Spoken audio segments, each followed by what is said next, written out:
Hello everyone. My poster is misplaced suprapubic catheter due to early catheter replacement, an unusual case. Acute urinary retention is a common presenting feature in urethral stricture disease and needs urgent suprapubic catheterization if periurethral catheterization fails. Catheter is generally not changed before 2 weeks to allow for tract maturation. Too early replacement of suprapubic catheter can lead to displacement of the catheter. The case report is of a 20 years old male with no prior history of trauma or catheterization or lower urinary tract symptoms and with no comorbidity who had presented with acute urinary retention at a hospital where SPC was inserted using trocar.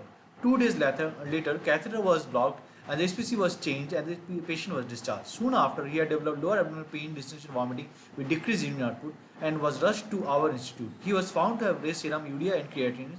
Imaging studies showed the tip of the SPC outside the bladder, free fluid in the abdomen and pelvis, and air pockets in the pelvis and around the catheter with minimally distant bladder.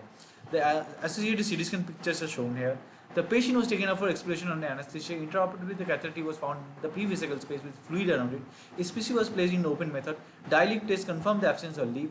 One pre-vesical drain was kept. Post-operatively, the patient had a few episodes of catheter blockage with urine leak from the surgical site, but with regular bladder wash, catheter patency was maintained and urine leak subsided.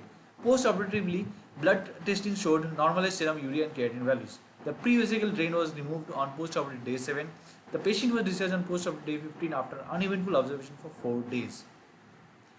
So percutaneous suprapubic catheterization is a very common method used for urinary drainage in acute urinary retention when periurethral catheterization fails. It can be performed using trocar as a blind bedside method or under sonography guidance or using Sildinger technique. Misplacement of catheter during initial procedure is known to occur due to tract loss. Once catheter is in position, catheter change is not advised for at least 2 weeks to let the tract mature.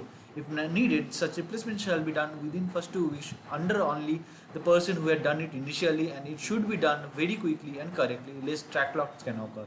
Once tract matures, the incidence of misplaced or displaced catheter is very low. In conclusion, early attempt at changing the suprapubic catheter is best avoided.